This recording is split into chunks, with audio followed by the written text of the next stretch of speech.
Check, check. Oh, okay. Got to switch this on. Hey guys, what's up? My name is Rafik. I'm happy to be here. Thanks, Alex, for that ginormous intro speech. I appreciate it. I'm gonna talk about, I guess, the gear that we're using today and how the relation between equipment and the art form actually works and how they play off each other. So. I guess it's kind of a no-brainer to expect that, like, we all know that maybe technology encourages us to try something new or like facilitate something that we already do and try to give us a better option to do that already, or it might even make us think outside the box. And so these two sectors are really important and they feed off each other. So we're going to take a look at that. And I always like to take it back to where it came from, and then look at where we are right now, and then maybe we can have a discussion in the end and figure out where things might be going. Because really, at this time, it's a really open stage. People are doing so many different things. There is not like the one way of DJing anymore, or the one setup, if you want, anymore. So we'll look into that a little bit right now, and we're going to take it back, not quite as far, but to this guy. So has anyone ever seen something like this before? So this is a DJ console.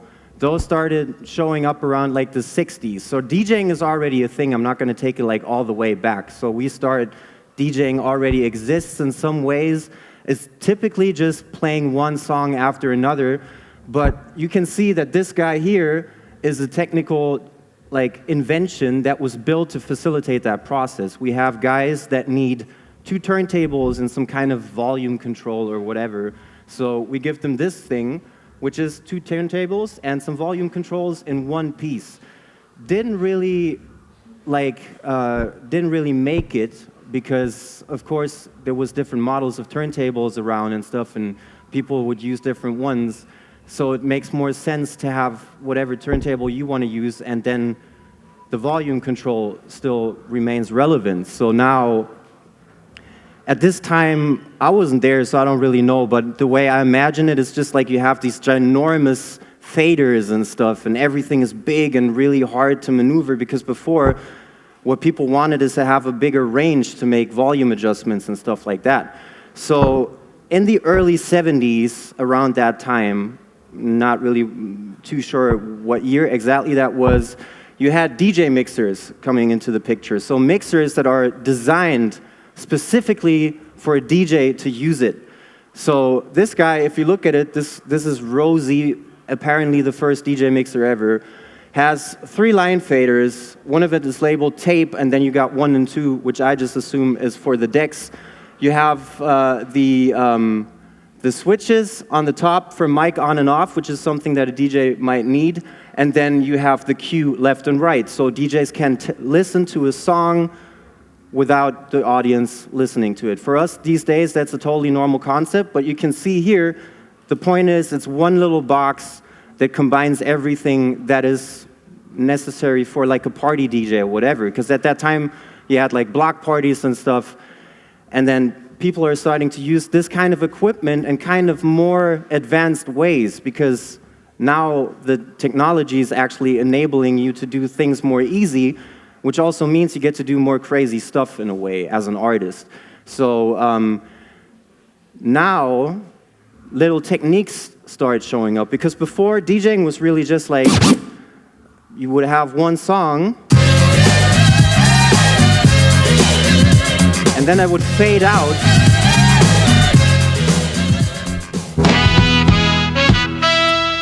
And that would be mixing, right? So that was kind of the thing you would do with like huge faders and stuff like that. But then new equipment comes along, new ideas come along. So there's so many people involved in this, and since I wasn't even around at the time, I don't really want to get into the names, but people like Kool Herc and many others are credited with a technique called Breakbeat DJing, which is something that, in my opinion at least, you could not necessarily do with maybe this guy, or would be really difficult because you would have to do it with buttons or whatever.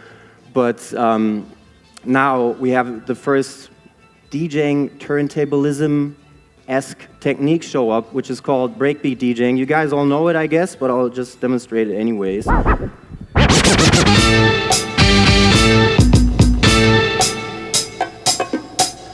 It's just one song is playing. I got the same record on the other song, and I'm just going to bring it back. Oops. By the way, the crossfader is not working. That might be a problem.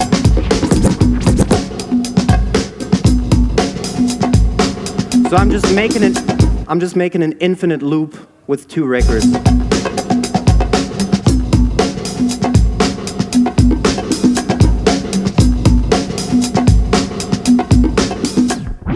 Because the drums or the break used to be the get down part, whatever, that's what people like to dance to the most. So that's a technique to just prolong that little part. And I guess at the time, they didn't really know what they were laying the foundation out for, but this is how it was started. So this is like the early to mid 70s and stuff. So if we fast forward a little bit into the 80s, now you have DJs developing their techniques a little bit more, and the industry will actually catch on to that. So now we have new inventions that make their way into the scene, like this guy, the crossfader. It's so normal for us these days, but back in the days, that was a huge thing, because instead of using 2 controls, now you're using 1 control, and it just makes everything that 2 faders could do, and it just combines 2 channels into 1 and gives it that functionality.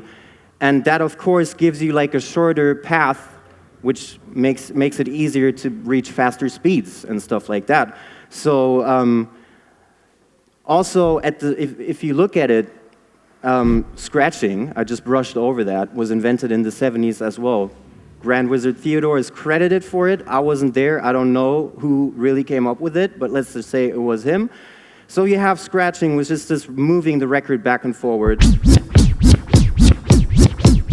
And then you figure out that switching the volume on and off is a great addition to this technique, because now you can mute certain movements. You can, instead of hearing forward and backward, you can only hear forward and then mute the backward, which is a new technique. And now you have a crossfader, which is not working in my case. And then that would, in theory, make it a lot easier to make these little stabs, or to even, what I just had to do with 1 hand, can just do that with 1 hand, because you just need 1 hand for 1 fader. I think we might have to mix to fix this mixer issue. I really don't, especially for the next stuff. Okay, anyway, so we have the crossfader now, which is a groundbreaking invention on the industry side of things. Then you got this guy, which we all know, the Technics MK1210, which becomes an industry standard. And I guess at the time, it was just a really good turntable to have, because it has a nice drive. It's got a really good direct drive, so it's strong enough, yet at the same time it's not too strong, so you can kind of just drop the record comfortably, and it will just play, instead of having like this kind of sound that you would get if you release like a belt-driven turntable or something like that. So yeah, this guy is going to stay for an astounding long time. It still is considered to be kind of the standard, even though it's not even being produced anymore. Nowadays, we have so many new models of turntables, but this was the first one, I believe, that really made an impact on the scene. So this is the early 80s or mid 80s, and now we have somewhat more sophisticated DJ equipment. We got the turntable, and we got mixers, and we got crossfaders, and techniques start to develop a lot more. So at this time, scratching is already kind of an intricate thing. Probably all of you guys know Herbie Hancock Rocket, which featured scratches for the first time on a record. The stuff that you hear on there is super intricate for the time. It's really like percussion. You got a lot of waves in there. People figured out at the time that you can move with different speeds and stuff like that. but it's also the equipment that is giving them the opportunities to do so. The crossfader comes into play a lot and the breakbeat DJing, backspinning that I just showed you comes back because Grandmaster Flash and a lot of other dudes, I guess, just championed that technique a lot more, combined it with the scratching stuff that was available now, and then you have like these ways to almost like interact with the music a lot more. And I'm going to show you like a little video of Grandmaster Flash for this. We're not going to have sound, are we? Nope. Alex. I might need some help. Okay, I'm just going to show you, because there's no video. So instead of letting the record play and just looping it, now we would have like some little intro scratches, maybe introducing the new loop that's coming in or the new round.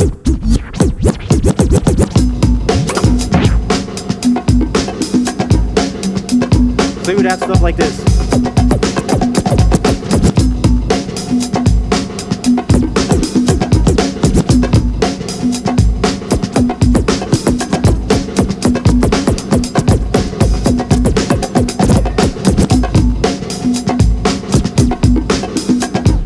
So it's a lot more, I guess, intricate for people to watch now, because before they could see like, oh, I see the DJ's doing something, it sounds super cool, I can dance and stuff, but now they're going like, oh my God, like it sounds cool, he's doing this. So this is kind of a new, I guess like a new branch in DJing that people can actually like see this as something that might amaze them, something that like requires real like motorical skills and musical understanding and everything, versus like not that I want to downplay like taste or whatever, but like the fader down and playing a new record thing, anyone could do that. At that point it's more about your selection, which is still important of course, but now the craft itself is also a part of the process. Yep. I'm gonna need a crossfader very soon. Cool, but anyways, let's keep it moving. So then I'm just going to jump into the early 90s, where the equipment is making even more of an impact, because now that the Technics is out, and you can see we have this pitch fader up there, people figure out that if you change the pitch, it changes the note, of course, as well. So you can start... I'm just going to use the nasty beep tone. You can start using one signal. Why? Oh my God, nothing is working. Okay, improvise.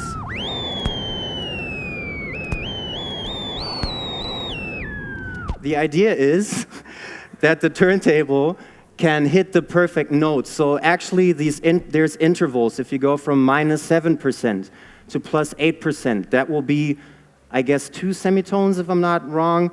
Then if you switch from 33 to 45, that's also a step that makes sense harmonically. It's just a coincidence, really, but people figure that out, and they go like, hey, I can make little melodies with that. I would love to show you, but the pitch is also not going out of lock, apparently. Ah, now it is. Okay, so... Crossfader funktioniert nicht, ne? Müssen wir gleich mal.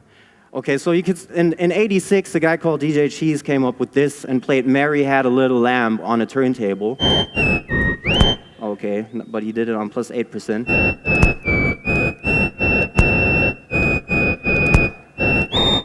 Stuff like that, you know? But like, you have to imagine, that sounds super goofy now, right? It's just like, oh yeah, that's really something.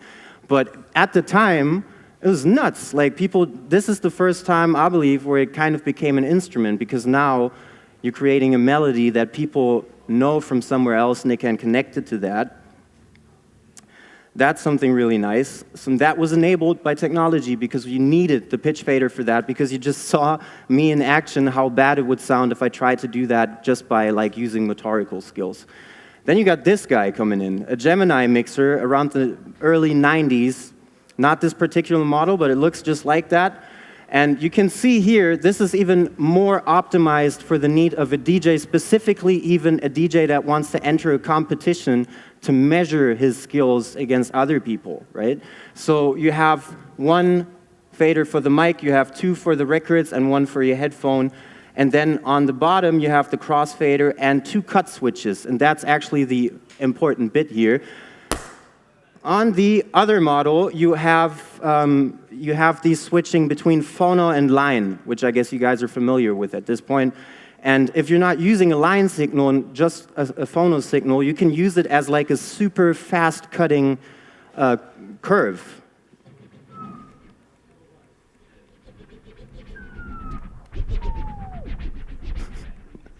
Hold on.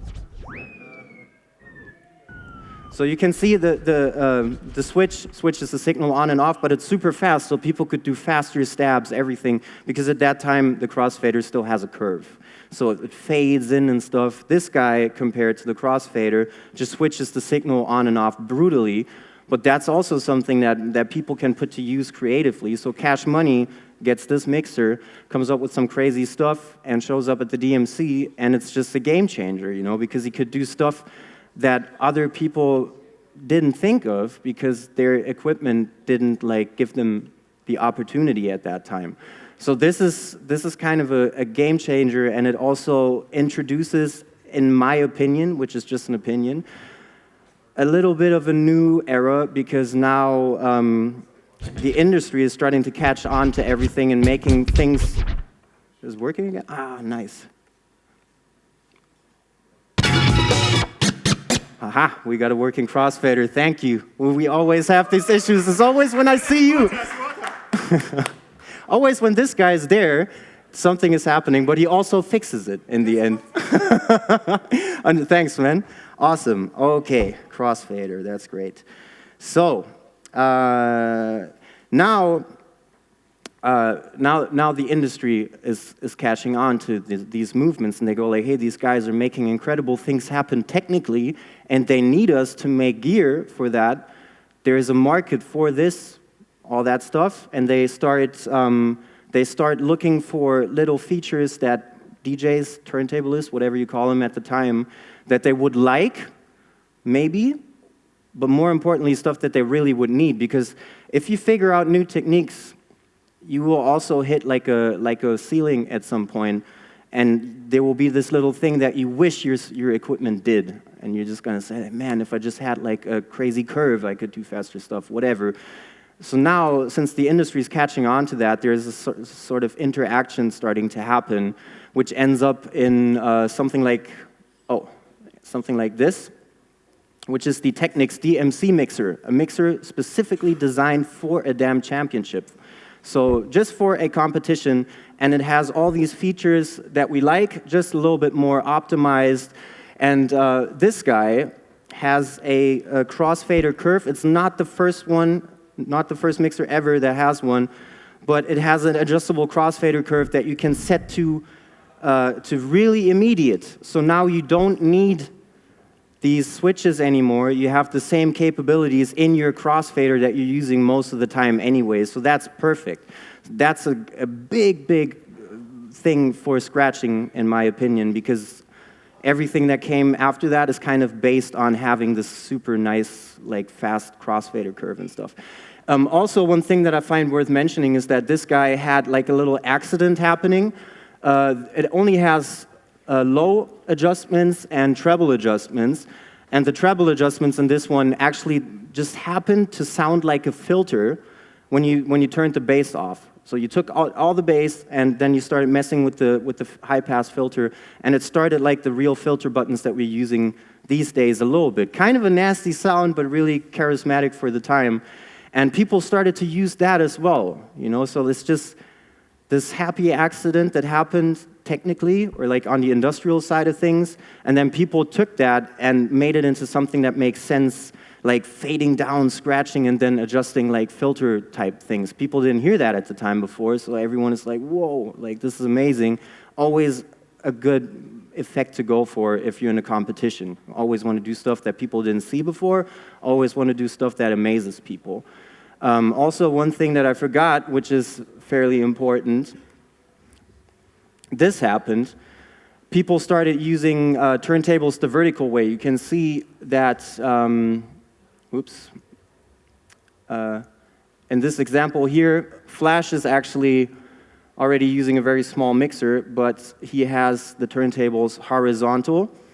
And I guess at the time, technically things weren't so brutal, so you could kind of get away with that, but then later you kind of realize that you hit the tone arm. When you're doing backspins really fast, you hit the tone arm, so people started flipping the turntables a little bit. That's not really an equipment adjustment or anything. You didn't have to change the production of turntables for that, but I think it's really important because it's also one of these examples where the DJ goes and just changes the functions of technology to enable himself to do something, because this is super comfortable. I'm not going to have this problem ever again. So whoever thought of that, that was a really, really good idea. Cool. So this develops and develops and develops, and then mixers is kind of the thing that sees its biggest field of improvement, because the turntable, the Technics MK2, that just seems to be the thing that everything uses. So these guys, the Vestax series 05, 06, 07, they're interesting to talk about, because from today's standpoint, I guess, if you look at what a mixer does these days, this is a joke, you know. This was super expensive at the time. It has 3 faders, some EQs. If you open it up, there's basically nothing in there, and it was like $2,000 in marks. That's just because you needed that thing in order to be able to pull off the really hardcore stuff. Because meanwhile, people like Invisible Scratch Pickles, D-Styles in the house today, you're going to see all of that stuff, are championing scratches to a ridiculous level. And it's like at a point now where technically you need years to master these things. It's like a martial art form almost. And like all these, they were using these mixers a lot, so these had a big, big impact on the scene, of course. Like everyone wanted to have one of these Vestax mixers that had like the balance function. You would talk about that before you buy it, then when you buy it, you actually don't use it.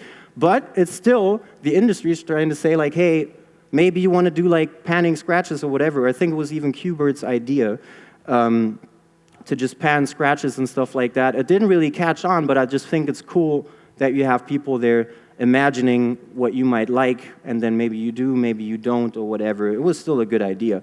So these guys are making a huge impact. They also still have the phono line things that you can modify in a way so they cut in both ways and stuff. So everything is still the same. It's just evolving more and more into stuff that you really want to use. Oh my God, don't tell me my phone died. This is a disaster, isn't it? Okay. Yep, it died. That's cool. Okay, I need to freestyle this. This is a Vestax turntable that showed up like in the late 90s, I guess. Was a bunch of different models of this. But this is the guy that you saw everywhere, and Vestax is now also making a print on the turntable market, because this guy has a lot stronger of a motor. I don't know the English word for this, but there's like this turning moment, Drehmoment. Torque, thank you.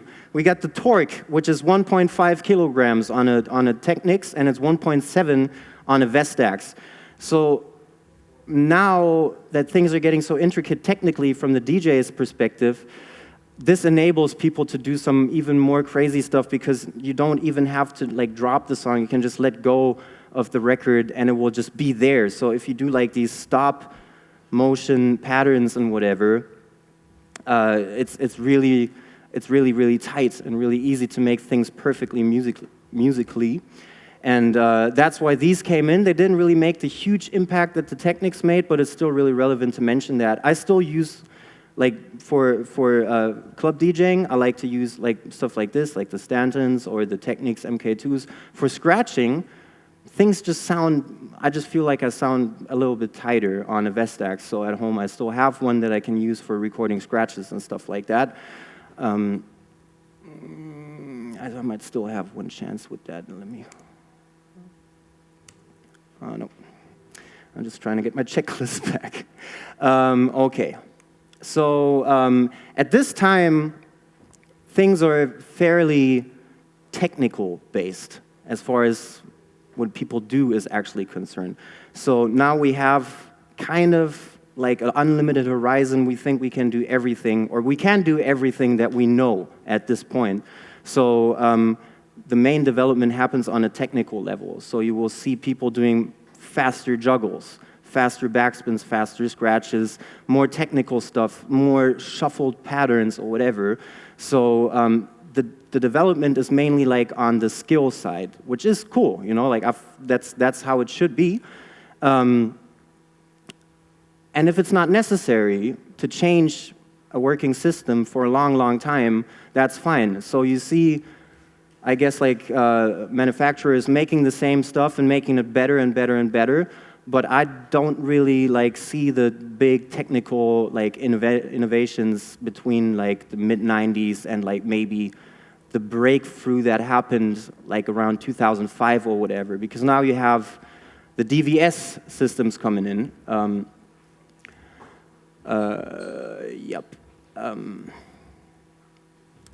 Which is to say that now you can use your computer to play your records and stuff. And of course, the main idea behind this is convenience. You're going to have the biggest library that you can think of. You're going to be at some party and it turns into like a funeral and you can still have the right music for that. It's fine. That's the main idea. No need to carry around records anymore.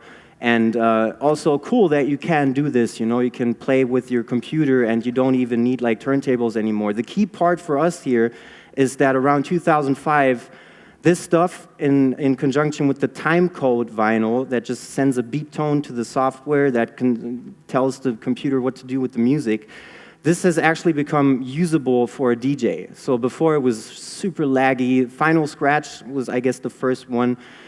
I don't think it's bad to say that. Like as a scratch DJ, it was impossible to use this because of latencies, and it was just that point in evolution that had to happen in order to get where we are today. Around 2005 is at least where I remember things becoming more serious. That's when Serato came out and Tractor was released and all these things. And now they're actually usable. Turntablists start using them. So why is this important? Compare it to DJing, where now you have like this obvious benefit that you can take any song anywhere. It's kind of, from a turntablist perspective, you're like a sampler and a sequencer at the same time. So you're using samples that are on the record, and you're functioning as the sequencer by like switching them on and off and making that into music. So you're always kind of bound to the sounds that you have on a record. So that's why Juggles would be like a famous rap song with 2 copies, or 2 famous rap songs, but it would always be this existing song. And at the time, that's actually like the phase where I was really involved into DMCs and battling and stuff like that. At that time, me and a lot of other people felt like there was no real way to push the boundaries anymore technically, or at least it didn't feel like it would make sense. There is this thing where you can still go harder, faster, and louder, and more noisy and everything, but like I didn't really enjoy it too much anymore, and I didn't enjoy being forced to use records that already exist, or making something and then putting that onto dub plates. That's something that a lot of people did. Super inconvenient though, because you have to pay and order the record before you can try stuff, and then it turns out that your idea was not good.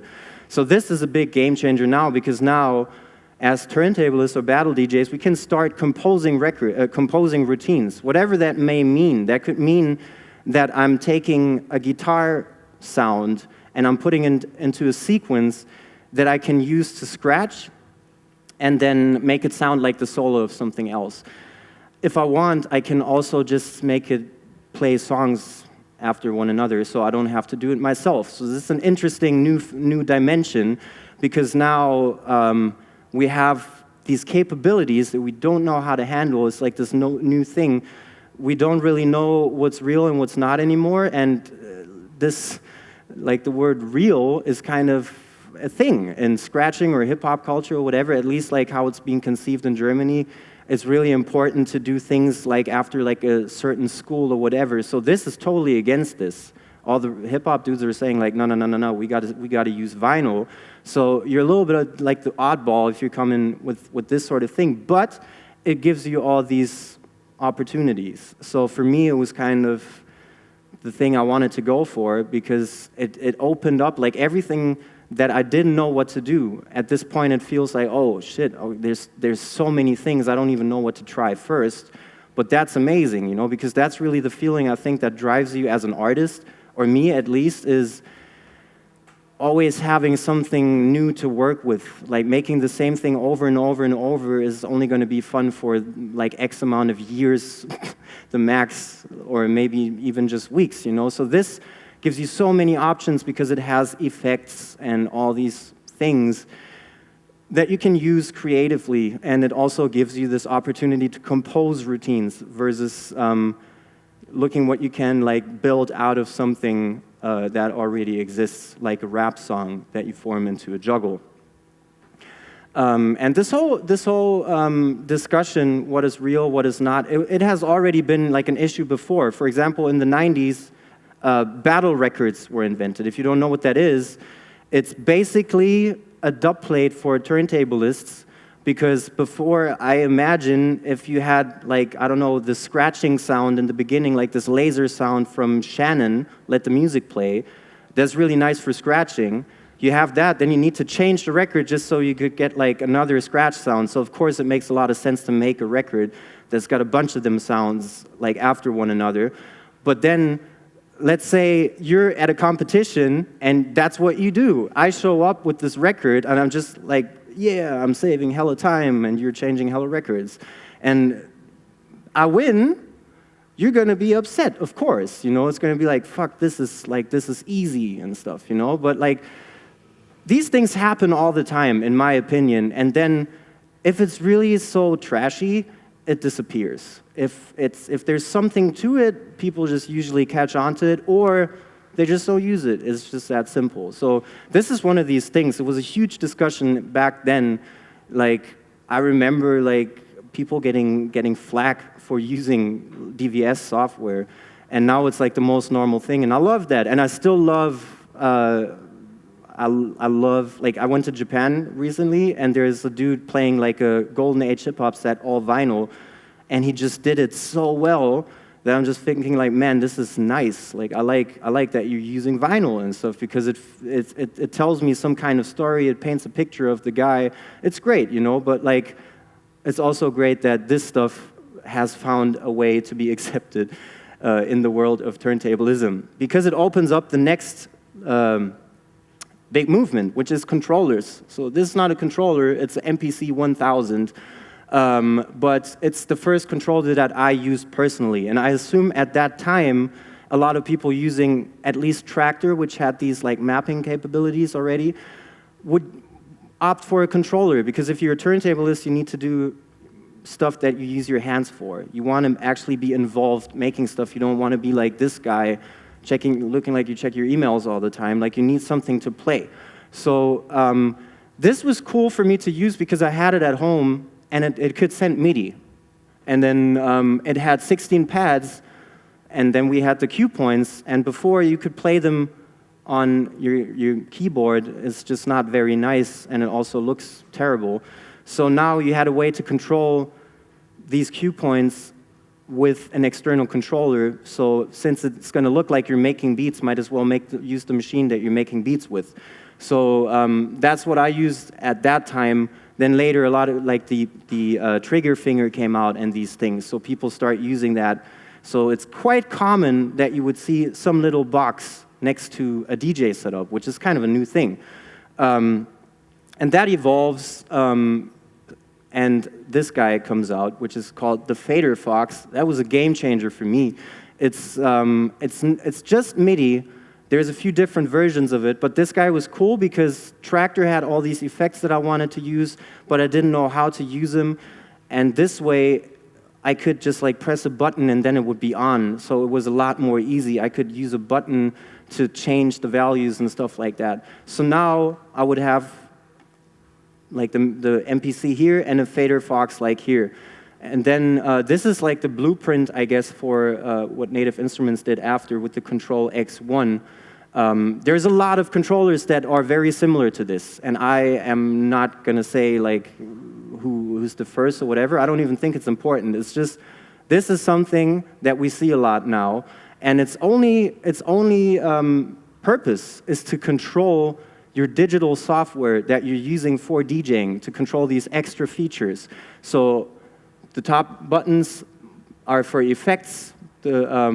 These knobs are for the values. Then you got like some browsing stuff, blah, blah, blah. And you got the cue points down there because they see, oh, people are like drumming, so we're going to put that in there as well. Now it's really common to kind of see this. And at this time, like DJs that are like a little bit more technically interested are starting to use these as well, because you can reach this controller really easy when you're scratching. It's a lot harder to go to your mouse and then try to reach like some precise kind of setting, whatever. So that's cool. Like now we have two controllers or one, whatever. At least there's some kind of periphery happening right now, and it's a normal thing to see at DJ competitions. It's a normal thing to see in the club. It's normal even to see people just DJing with only that, which is not what we're talking about, but I think that's also a piece of information that's kind of relevant. So now, in the current time, this is something that we see a lot. We got mixers now that combine these controller capabilities with the mixer, because this is where we operate. Like now we don't even have to like walk over here and touch these anymore. So this is where things start becoming really intricate again, because I don't have to reach far. This is just like I'm doing any kind of fade or whatever, but I'm pressing the cue point, and it's really easy to just mess around with that and get creative. I can control a lot of other things with the mixer as well, but I guess the key part is that it gives us things that we can play live, like the cue points, and some easy functionality that keeps us away from the computer as much as it possibly can. So the Native Instruments Z2 is a common one, and then the, what's it called? I think S2 and 62. Those are also like the rain versions that people use. Same idea everywhere, some kind of effect axis and some kind of cue point axis combined with like regular mixer faders and stuff that are suited for a turntablist, so to speak. So, yep, that is kind of the benchmark at the time that we're at right now. And if you want to look at how people use it, especially in the sense of turntablism, scratching, DJing, and whatnot, it's kind of interesting because things started to get really niche at this point. So before, you had the DMCs, the ITFs and stuff, and that was kind of the go-to guy. If you're a DJ or a turntablist, that's where you go. Now, these competitions or federations, they're starting to look at ways how to incorporate that, but it's just impossible because there's so many different ways how to DJ now. It's kind of getting to the point where you can't really say option A is better than option B because there's so much personal taste involved. But I guess that's why Red Bull Freestyle is kind of is on the come up right now, because that's where kind of this whole setup idea found its natural habitat, because things have chilled out a little bit on the technical level. Like the scratching techniques don't necessarily have to be the craziest if you don't want. Like some scratching is cool, but the level where you take it, that's entirely up to you, but it has to sound good to people. Yeah, and yeah, you have like these capabilities here to make the scratches sound a little bit more fluent by putting reverb on it and cutting with the reverb on just like really, really fast. And then you can rearrange songs with the cue points and stuff. All that is stuff that Red Bull Freestyle DJs typically do. So I see this kind of setup having its habitat in there. That's also just my opinion, but that's the way I see it, because I'm not surprised that I don't see like people hiding behind their computers and like a bunch of gear at the DMCs. It's still like kind of a raw thing. The online competition is a little bit different to keep it open, but still DMC is kind of raw, IDA is kind of raw, and then Freestyle is this new open format where you can do whatever the hell you want, because in the end, you need to have skill and it needs to sound good to the people. That's the most important thing. One last thing before I want to show you how this actually could sound like.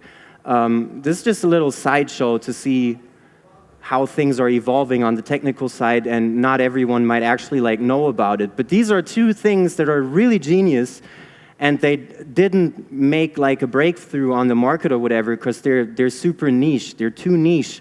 Number one, you can see them both on this picture. The left turntable is a controller one, and you can see that it has all these buttons up there, and all that it does is, it's map pitching intervals. So we had these Mary Had a Little Lamb example before, and we need to move the fader.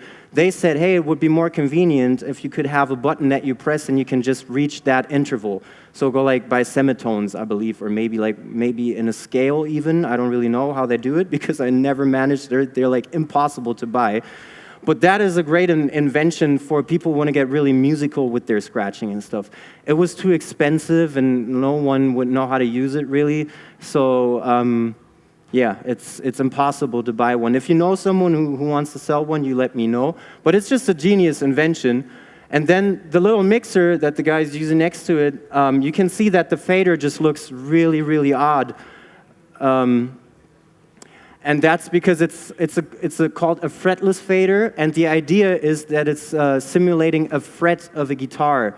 So if you actually move it up and down, you will change the pitch of whatever you're doing at the time. So you can have one note, that's the important part, and then you just move the fader up and down, and that actually changes the pitch. So it sounds really, really cool. Unfortunately, I don't have sound on this guy here because I didn't think of it, but yeah, it's just like this genius idea where some guy spent a ridiculous amount of time like crafting this just out of passion, which is nuts to me. But like he made this, it's working, and it's not gonna make an impact on the big market. But like these one or two dudes are gonna buy it and do some crazy stuff with it, and that's still great. And then I say, like, if more and more people start to be interested in this, then the guys that make the mixers will want to have that feature in there. And that's I guess, the important part that is to mention, because to wrap up all this geeky talk about technology, I think it's like the key part that I take from it is that gear, equipment, technology gives us ways to operate as artists. And then the artist goes and uses that to the max, kind of reaches the limit of that piece of equipment, maybe even uses it outside the box, like with the pitching stuff or whatever. And that's when the industry has to react on the other side and build something that facilitates these new ideas and empowers these full ideas. So there's kind of a circle happening where industry feeds the art and the art feeds the industry. And it's at a time right now where I think it's at its peak, because now we're at a time where you can start building your features instead of waiting for a piece of software, a piece of hardware to come out, because that's really where it's at for me right now, or what I find really interesting. It's geeky as shit, but then in the end it's worth it, because now if you have your controller, you can map these things. So typically a software will have like some kind of preferences settings where you can access a big list of all the functionalities that you would have inside of your system, and give you a way to map that to whatever control you want to have. So you buy something, it comes with a stock mapping, which is important because people don't get like overthrown by or thrown off by these ocean of possibilities. It's just like, oh, I got a button, it says delay. If I press it, it makes a delay, you know, that's great. But then if you wanted to do some other stuff, you can make that happen. And for me, that's really, really nice, because I find myself thinking about new stuff to do, and then it's kind of like, you can imagine technically what that would look like, and then you can build it yourself. And then in the end, it's really nasty to actually do it. It's super geeky, I'm not even gonna lie, but when you have it, it's just this kind of reward that, that is huge, because you can do something now that no one else can do, apparently, unless someone else has the same idea. I'll give you an example of this.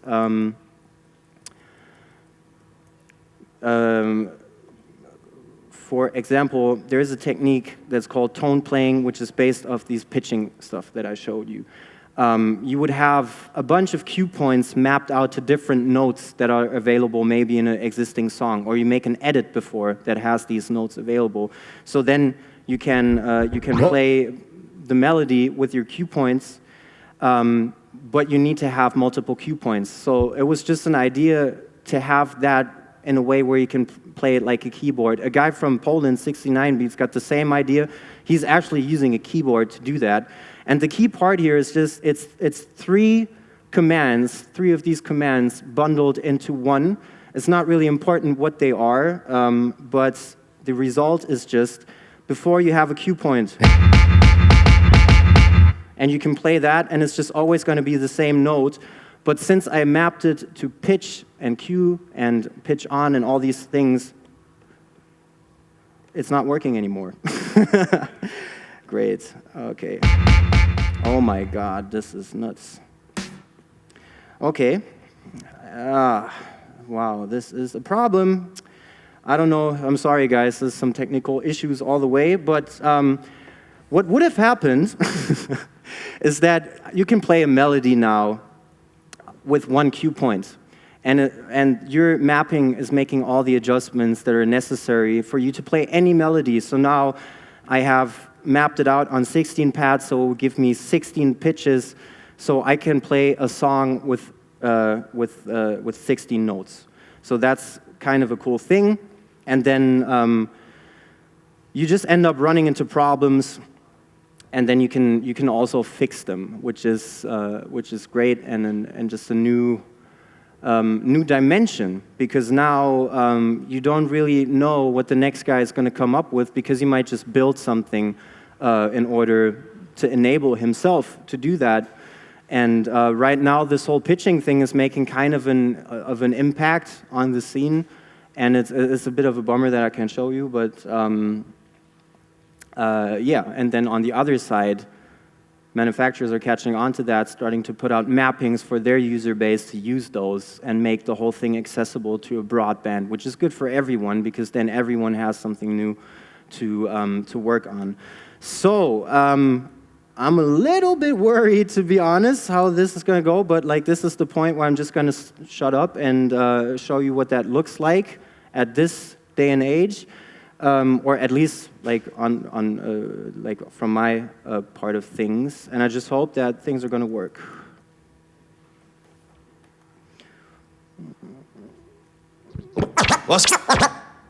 Mm-hmm.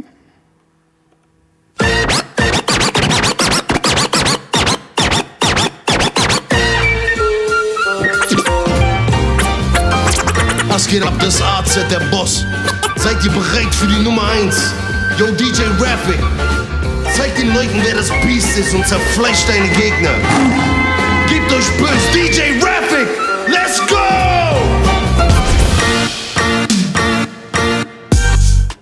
I'm so sorry. My whole fucking nothing. This is crazy. The boss is back. Nope. Then the boss is back. Oh, sorry guys. Bear with me for 1 second. This is fucking nuts. As you can see, I'm not doing this for a very long time. All right. Let's go.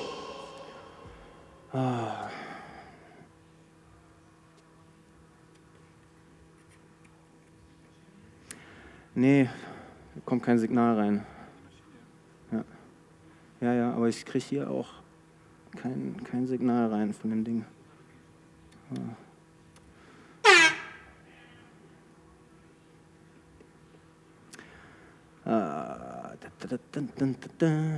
Okay, I guess this is an awkwardly awesome point to ask if anyone has a question.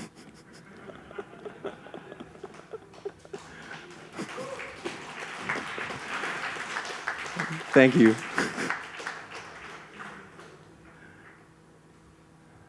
No. Yeah, that's probably one good idea, but reboot. If that's it, I'm going to shoot myself. Hold on. Nope. That would have been so funny, though. Hold on. Ich kriege kein Signal vom Controller. Warte mal. Naja, gut, der ist ja angeschlossen, sonst wird der Kram ja auch nicht kommen. Ja, können wir irgendwas zwischenlegen, dass hier nicht die Zeit komplett verschwindet? So, okay, we Sorry, do a guys. little break, no problem. This is part of the lecture to show some. No, Hey. everything fine. Hey, you know what? Actually, let's. This is maybe this is actually something good. So, Because this is an issue, you know. This is not the first time this has happened to me, and whoever watched this year's Red Bull Freestyle knows about that. And we had some issues, right? We had technical issues. So this is something that keeps happening all over the place since DVS has been a part of the culture, right? So this is a very valid argument that people have and go like, hey man, fuck this shit, because it's just not working. If I show up to a gig and it's just doing this, I'm gonna look like an idiot, like I am doing right now. So I'm not gonna use it. My take on the whole thing is, even though this is like weird right now, and I had situations in the club where I was playing and the thing would die on me, you know, like, and it would be just a terrible look. And I even had like one event this year, which at the moment, I don't know if you guys know, but like El Capitan from Apple is causing like a lot of crazy problems to people that are using these softwares on Apple computers. And I found out the hard way that night. What I'm saying is, you have that versus all these options that you have. So I'd rather go through exactly what's happening right now and on a good day be able to do all the crazy stuff that it makes me do. I did consider moving back to reliable equipment, you know, stuff that you just plug in and it does what it does and it's gonna do it. But yeah, I feel like it's kind of worth it to go through some occasional pain and give these guys like the time they need to figure out how to make bulletproof USB connections or whatever is happening right now. Do you think it's the cable, by the way? I did. That didn't work. Do you think it's the cable, maybe? It can be, because you use it, die Maschine funktioniert ja. That's true. Was ist jetzt hier mit dem Zweier? Welchen benutzt du da? Jetzt erkennt er den Mischer auch nicht mehr, oder was? Ich habe nochmal keine Ahnung vom PC. Alter. Ey, jetzt willst du mich hier...